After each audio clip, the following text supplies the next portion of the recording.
네, 안녕하세요. 815 모니터. 오늘도 신일진 교수님을 모시고 이번에는 저희가 토지에 대해서 한번 이야기를 나눠볼게요. 네, 토지요. 네. 근데 오늘 보니까 컨디션이 안 좋으신 것 같아요. 감기. 독감 걸려가지고 지금. 지금 바이러스가 제 주변에 지금 막 떠돌고 있는데, 이거 좀 조심해야겠습니다. 자, 그러면 일단 그 토지 우리 기초서부터 한번 가보죠. 예, 예. 토지라고 하면은 일단 우리가 땅이라고 생각이 되는데, 그렇죠. 예, 그 땅도 여러 가지 그 지목이라고 그러나요? 네, 지목. 예, 예. 종류가 여러 가지가 있지 않습니까? 예. 다 하기는 좀 그렇고 한 중요한 거 몇 가지만 좀 알려주시죠. 우리가 흔히 그 토지에서는 우리가 지목의 분류를 하는데 지목의 분류가 28가지가 있어요. 뭐 그 중에 뭐 우리가 흔히 알고 있는 하천, 목장용지, 종교용지, 뭐 전, 답, 작종지, 대지 뭐 이런 것들이 뭐 가지고 있는 것들이 전부 다 이제 지목이죠. 예. 이제 오늘 그 중에서 이제 우리가 몇 가지를 갖고 이제 대화를 해볼 수 있을 것 같습니다. 네. 그러면 일반적으로 그 가장 이제까지 현재까지 가장 돈이 되기 쉬웠던 그 토지가 어떤 건가요? 종류가? 예, 일단 먼저 우리가 이 토지의 투자와 관련돼서 알려면은요, 뭐 이제 우리가 이제 국토의 이용에 대한 내용을 좀 알아야 돼요. 네. 우리나라 국토는 도시지역, 관리지역, 농림지역, 자연환경보전지역으로 이렇게 나눠져 있어요. 이제 그 중에서 우리가 이제 가장 많이 하는 것들이 도시지역의 토지, 예, 도시지역 내에 있는 토지들을 상대로 하는데, 이 도시지역 내에는 주거지역, 산업지역, 공업지역, 녹지지역 이렇게 우리 또 네 파트로 또 나누는데요. 또 세부적으로 또 나누면은 더 이제 세세하게 또 들어가는데, 그 이제 도시지역 중에서 우리가 도시지역, 국토를 네 개로 나누는데 도시지역, 관리지역, 농림지역, 자연환경보전지역 이렇게 돼 있을 때 이때 당시에 우리가 농림지역이라든가 자연환경보전지역은 거의 투자하기 힘들다고 보셔야 돼요. 예.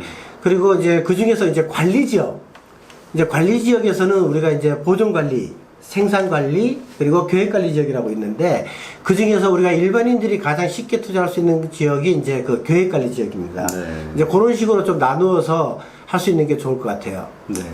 자, 그러면 그 일단 우리가 그 이게 토지 투자와 관련해서는 좀 호불호가 분명한 것 같아요. 어떤 분은 토지 투자 괜찮다. 네. 또 어떤 분은 하면 안 돼. 이런 분도 있고. 네.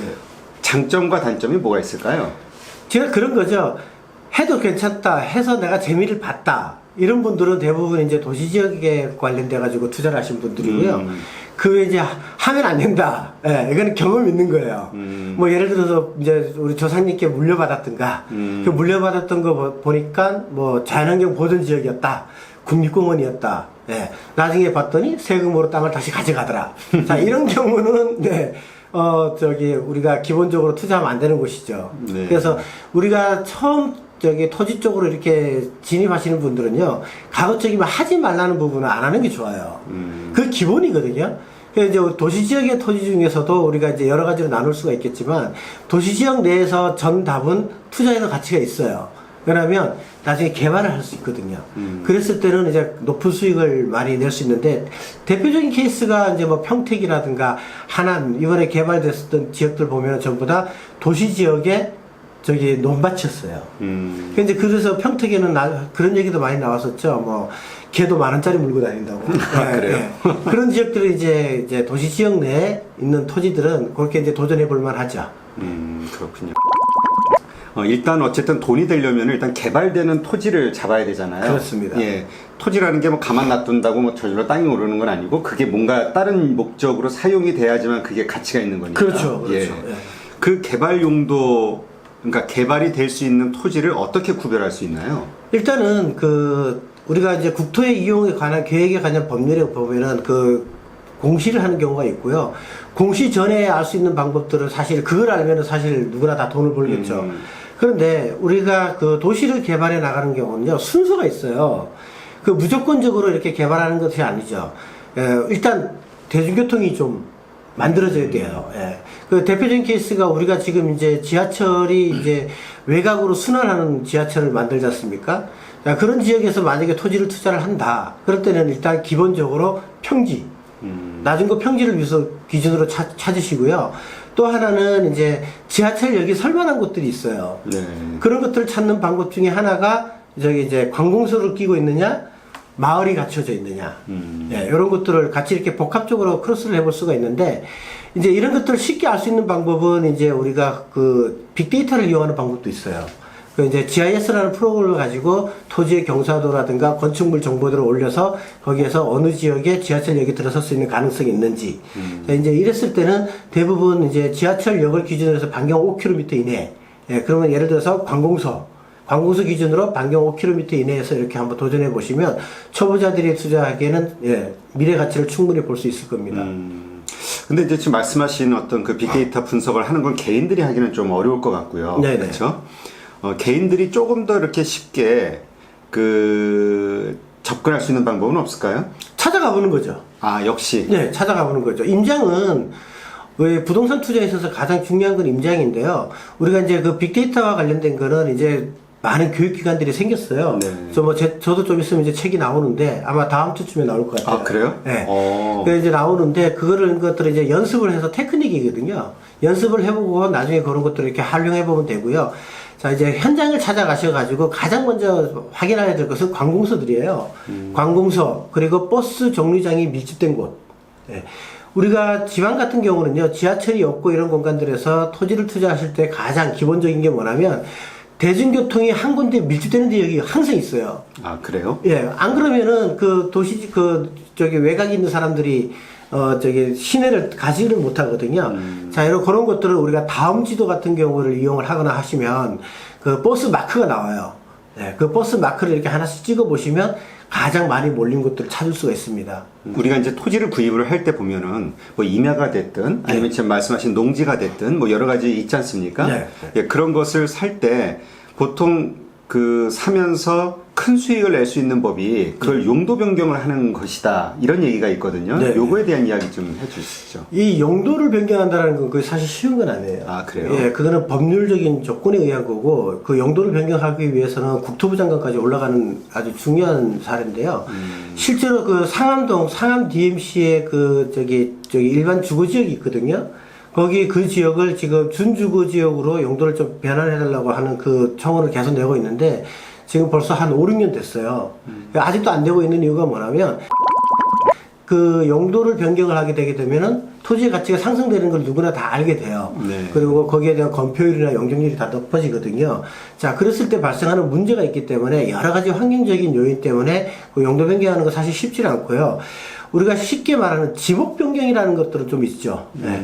예를 들어서 일반적인 그 밭이라든가 이런 것들을 잡종지로 만드는 그 어떤 그런 전략들, 뭐 네. 예를 들어서 창고 시설을 좀 갖추고 이렇게 하는 전략들이라든가, 또는 이제 그 우리가 흔히 말하는 그 우리 그 전원에서 이게 농사 짓는 걸 전원주택 말고 뭐라 그러죠? 주말농장. 아. 예, 주말농장처럼 이렇게 해서 개인들이 1000제곱미터 정도, 약 한 300평 조금 넘을 거예요. 1000제곱미터 범위 내에서는 이제 주말농장을 이렇게 할 수 있게끔 돼 있어요, 개인들은. 이제 그런 것들을 이제 활용해가지고 또 이제 투자하는 방법들. 사실 지목 변경이라는 것도 그렇게 쉬운 건 아니에요. 아, 그래. 근데 이제 얼마 전에 저 같은 경우도 그 카페를 뭐라 그럴까요? 그 야외에 그러니까 좀 상당히 그 변두리 외진 지역에다가 그 카페와 함께 그 커피 공장을 차린 그 이제 후배가 있었는데 그 친구도 보니까 땅을 이렇게 사가지고 이제 그 친구 말로는 용도 변경을 해가지고 이제 뭐 이렇게 건물을 만들었다 뭐 이렇게 얘기를 하던데 이거는 그러면 지목 변경인 건가요? 예, 지목 변경으로 봐야 될 것 같아요. 우리가 아무리 우리가 그 토지 중에서도요, 이 세 가지가 있는데 자연 녹지 지역이 있고 보존 녹지 지역이 있고 이런 식으로 있어요. 생산 녹지 지역. 네. 그래서 그 중에서 이제 자연 녹지 지역들은 이제 그런 식으로 좀 이렇게 도시 지역 내에 있는 것들은 변경이 가능해요. 네. 근데 이제 무조건 되는 게 아니라 비율이 있어요. 내가 토지를 예를 들어서 1000평을 가지고 있다 그러면 그 중에서 뭐 예를 들어서 10% 정도는 예, 그런 것들을 지을 수 있게끔. 그리고 지금 말씀하신 것들은 이제 커피 농장이잖아요. 네. 예, 커피 농장은 공장. 예, 그러니까 커피 공장. 네. 예, 이런 것들은 이제 그 생선 관리 지역에서는 얼마든지 가능을 하고요. 거기에 부수적으로 일정 부분은 그런 영업이 가능합니다. 예.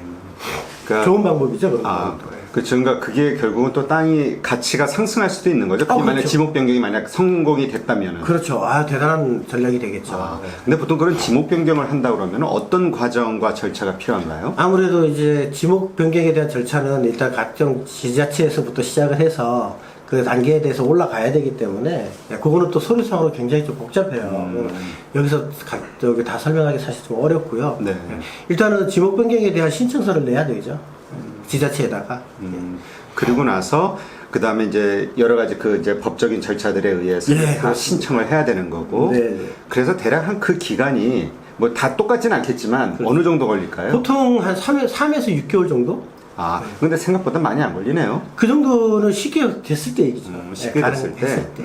근데 그러니까 그 법이라는 건 항상 규정이 있잖아요. 네. 그러니까 거기에 기준에 맞으면 다 지목 변경이 가능한 게 아닌가요? 근데 여러 가지 심사가 단순하게 그런 걸 보는 게 아니라 영향평가라든가 환경평가라는 게 많아요. 특히 요새 같은 경우는 우리가 환경단체에 대한 어떤 그런 게 좀 많잖아요. 네. 그러다 보니까 더 시간이 많이 걸리기도 하고 그래요. 네. 몇 년씩 걸리기도 하는데요. 아, 그래요?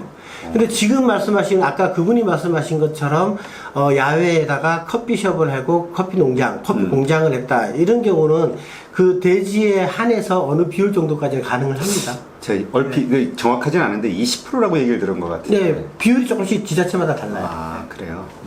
그러니까 어쨌든 그 높은 건 아니잖아요, 그렇죠? 좀 높은 건 아니죠. 예, 그만한 대지를 또 토지를 가지고 있어야 되니까. 그렇군요.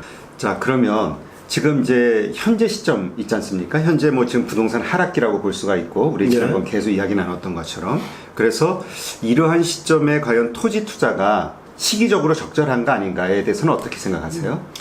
토지 투자의 시기적인 거는요, 사실 큰 구분을 나누기가 좀 어려워요. 어떻게 보면. 왜냐하면 지금과 같은 상황에서 토지 투자가 이루어질 수 있고요. 오르는 상태에서도 토지 투자가 이루어질 수 있어요. 이제 지금 같은 경우는 대부분 이제 장단점을 가지고 있죠. 우리가 주거 환경이라도 토지를 주거 쪽으로 관련돼서 투자를 하든 상가 쪽으로 투자를 하든 여기에 대한 우리가 과실 뭐 수익이 생길 수가 있잖아요. 예를 들어서 매월 뭐 월세를 받는다든가 뭐 또는 주택 같은 경우는 단기적으로 또 투자할 수 있는 그런 것들을 가능한다든가 이런 것들이 되지만 토지 같은 경우는 사실 좀 장기적인 케이스로 많이 진행이 되죠. 자, 그러다 보니까 장단점은 있어요. 근데 요새 같은 경우는 토지 투자도 좀 괜찮은 조건 중에 하나가 되는 게 뭐냐면, 이제 3기 신도시를 또 이제 진행을 하게 되고, 앞으로 이제 도심권으로 인구가 자꾸 더 밀려들게 되다 보니까, 이제 도시가 확장이 되거든요. 네. 그러다 보면은 지금 뭐, 우리가 지하철을 외곽에다가 순환 지하철을 만드는 이유 중에 하나가 그만큼 인구가 더 이제 유입될 거라고 예측을 하고 하는 거거든요. 그래서 미리 대중 인프라를 구축을 하고 거기에 대해서 준비를 하는 상태라고 본다면, 지금 같은 경우는, 토지 투자를 하셔도 정말 좋은, 시기가 될 수 있다고 봅니다. 그렇군요. 근데 요즘 그 뭐 유튜브라든가 아니면은 그 블로그들을 통해서 여러 전문가들이 올 하반기에 엄청난 그 부동산 폭락 혹은 뭐 재앙이 벌어질 수 있다 이런 얘기들을 하는데 그거에 대해서는 어떻게 생각하세요? 저는 좀 반대예요. 왜냐하면 사실 지금 집값 떨어졌다고 하더라도 실감 안 날걸요? 그렇죠. 네, 왜냐면 오른 거에 비해서 떨어진 거는 집거리만큼밖에 안 떨어졌어요. 실제로 또 저거 뭐 작년 가격하고 올해 가격을 따진다 그러면 가격이 얼마나 떨어졌다고 보시면 폭락한 거는 저는 아니라고 보거든요. 예, 집값은 어쨌든 간에 계속 하향 국면으로 갈 수밖에 없죠. 뭐 정책을 이길 수 있는 투자자는 없으니까. 그런데 막 그 정도까지 폭락이라고는 저는 좀 예측하기 좀 어렵다고 생각되고요. 단지 하향 국면이 있는 거는 맞다. 저는 그렇게 보고 있습니다. 근데 우리나라에서 폭락이 어려운 이유 중에 하나가 뭐냐면 이 부동산을 갖고 있는 사람들이 전부 다 개인들이 많이 갖고 있어요. 네. 기업들이 갖고 있기보다는 개인들이 갖고 있는데 개인들이 대부분 레버리지를 활용해갖고 투자를 해놓고 있잖아요. 그러면 그 레버리지 밑으로 떨어지는 물건들 같은 경우는 사람들이 잘 매각을 안 내놓으려고 그래요. 버틸려고 하는 성향이 강하죠. 더군다나 그걸 또 우리가 또 새로운 새끼를 또 만들어줬는데 그 중에 하나가 임대사업을 하라 이거거든요. 그럼 버티다 보면 임대사업으로 갈 거예요. 예, 임대사업으로 가게 되면 이제 뭐 어쨌든 장기적으로 보유해야 되는 거는 어쩔 수가 없죠. 예, 또 하나는 뭐냐면 우리나라는 경매제도가 있어요. 네. 다른 나라에 비해서 그 경매제도가 있기 때문에 이게 시장으로 폭락된 가격이 시장으로 들어오는 게 아니라 경매시장으로 넘어갈 확률이 더 높아요. 예, 그래서 경매시장에서 시장 재조정을 한번 하고 난 다음에 나오기 때문에 사실 폭락이라는 수준까지로 저는 그 폭락의 기준이 얼마인지 모르겠어요. 뭐 한 30%, 50% 되나요? 저는 그렇게까지 떨어지기는 힘들다고 보고 있습니다. 네. 근데 어차피 또 그러한 일시적인 어떤 하락은 있을지 몰라도 결국에는 다시 다시 네. 상향 우상향으로 간다라고 네. 이제 지난번에 얘기하셨잖아요. 지금 왜 풍랑 얘기가 나왔냐면요. 우리가 이제 2기 신도시를 개발하고 얼마 안 돼서 바로 지금 3기 신도시가 들어가고 있잖아요. 네. 예, 이러다 보니까 기존에 2기 신도시 때 주택이 다 지금 아직 저기 입주가 안 된 상태에서 3기 신도시를 짓다 보니까 그렇게 되면은 사람은 또 관망을 하게 되거든요. 그러다 보니까 기존에 2기 신도시에 사람들이 못 들어가는 현상이 나타난다. 지금 이런 얘기 때문에 그런 얘기가 지금 많이 나오는 것 같아요.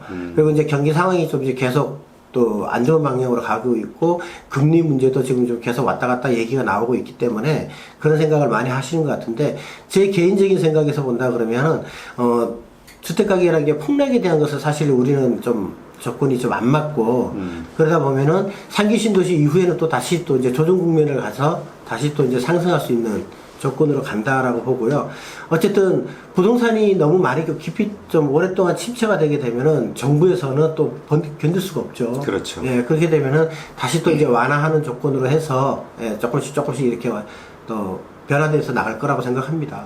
그러면 이제 오늘은 그 토지 투자에 대해서 일단 토지의 종류라든가 기본적인 것들만 한번 이제 이렇게 좀 스터디하고 예. 다음 시간에 좀 더 깊은 내용을 들어가도록 하는 걸로 하시죠. 네. 예, 감사합니다.